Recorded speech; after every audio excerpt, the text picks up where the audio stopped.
Buenas noches, mi nombre es Andrés Gómez. eh, Estoy presentando la actividad propuesta para esta semana. Eh, este trabajo lo hice en compañía con mi compañera Anyarisa. Ella tomó la parte de la inclusión educativa vista desde nuestro contexto nacional y yo tomé la parte de la educación inclusiva vista desde la parte internacional. Ok, bueno, entonces decimos que la educación inclusiva pues tiene varias definiciones y esta en particular que fue propuesta por la UNESCO en el año 2001 dice que la inclusión es entendida como una reforma que apoya y promueve la diversidad entre todos los estudiantes. Asume que la meta de la inclusión educativa es eliminar la exclusión social, que es una consecuencia de las actitudes y las respuestas a la diversidad en la raza, en la clase social, en la etnicidad, en la religión, en el género y en la habilidad concebida. Así se basa en la creencia que la educación es un derecho humano básico y que está fundamentado en la sociedad, en una sociedad más justa. Entonces, digamos que de acuerdo a este concepto internacional, pues la inclusión es vista, ¿cierto?, como una característica puramente, no es puramente dedicada al tema de la discapacidad, sino que tiene en cuenta, por ejemplo, el tema social, la religión, el género, porque son temas que obviamente atañen también a todo este tipo de formación. Tenemos unas características de las políticas internacionales de la inclusión y tenemos una normatividad internacional propuesta por la ONU.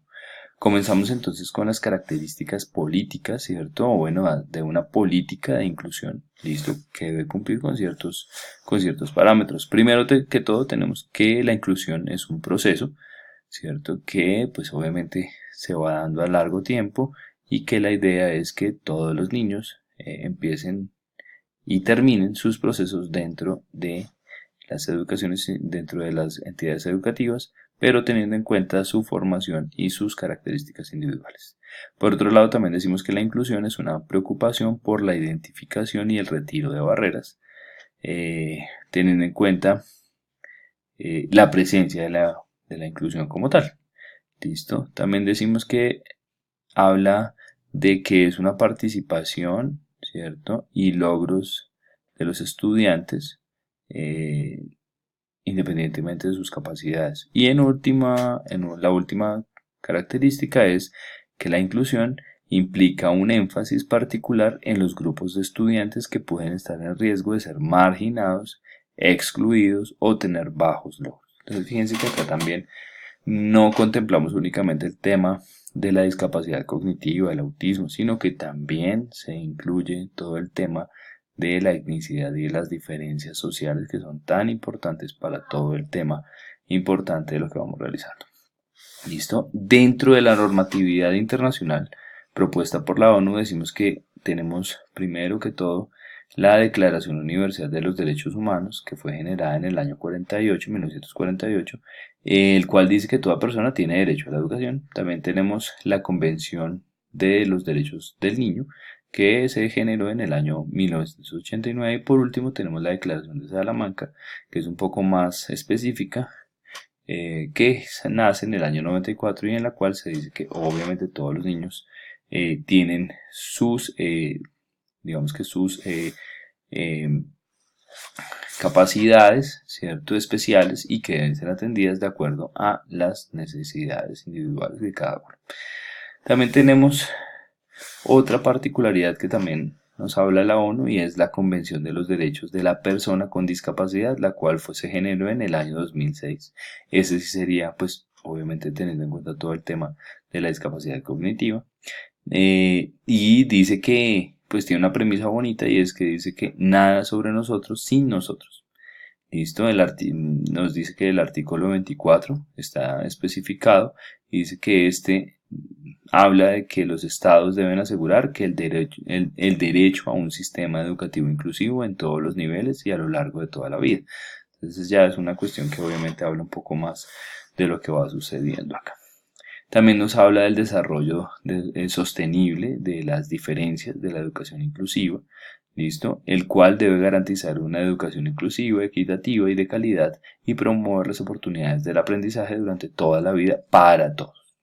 Y por último nos habla de la educación como un derecho para todos. Entonces fíjense que obviamente acá estamos hablando de la necesidad inmensa que se ha tenido y con que se ha trabajado para poder abordar la temática internacionalmente acerca de la inclusión educativa.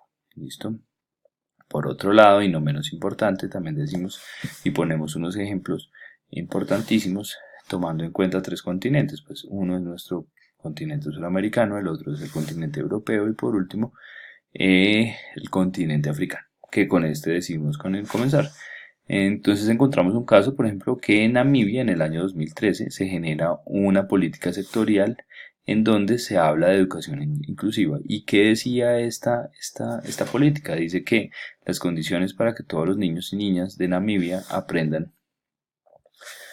eh, aprendan y participen plenamente de los sistemas educativos, particularmente en los denominados colegios inclusivos,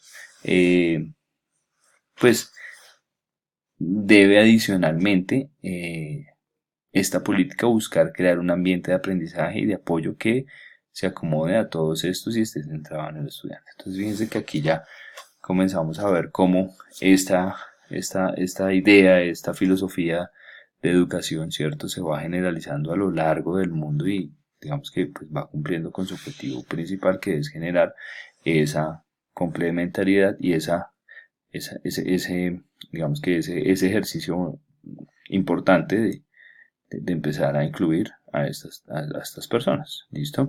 Por otro lado tenemos ya en nuestro continente, ¿cierto?, que es la normativa en Perú y nos habla de la educación, la Ley General de Educación que fue creada en el año 2003, que nos habla de equidad, de inclusión, ¿cierto?, que son principios básicos de la educación básica y que tienen un enfoque inclusivo. También nos habla de un plan de igualdad de oportunidades para las personas con discapacidades que se da entre el año 2009 y 2018, de acuerdo al Consejo Nacional de Integración de Personas con Discapacidad.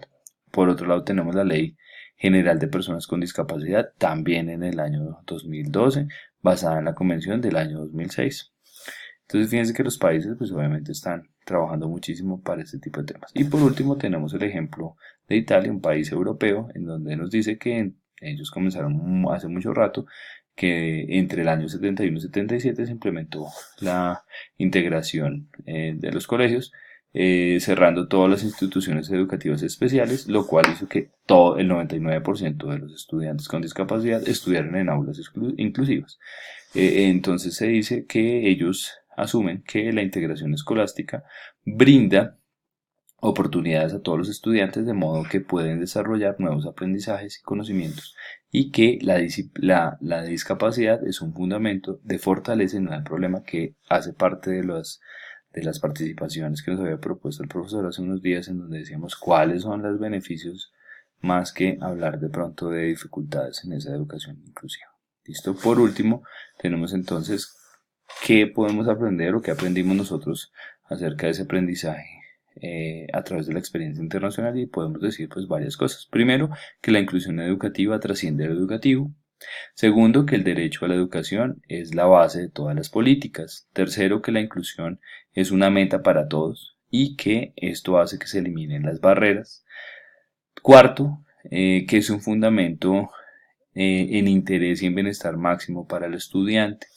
Quinto, que las principales barreras están en la infraestructura, pero también en el desarrollo de los profesionales requeridos y en las actitudes de discriminación. Entonces, digamos que esto también es una formación importantísima. También hablábamos en unas actividades anteriores, en unos foros anteriores, acerca del tema, en donde decíamos pues que obviamente la formación de los profesionales y las actitudes de los muchachos que acompañan a la formación de los niños con este tipo de discapacidades pues es fundamental. Y por último decimos que los documentos de política son generalmente breves, ¿sí?, con documentos adicionales que sustentan y expanden el sentido de la misma. Entonces eso es como el resumen de lo que nosotros tratamos de plantear acá en cuanto a la política internacional. Me disculpo, estoy un poquito enfermo de los ojos, por eso no puedo colocar mi cámara para pues explicar directamente lo que sucede, pero pues es la idea de la infografía que nosotros realizamos. Muchísimas gracias y quedo atento a todos sus comentarios. Que tengan buena noche.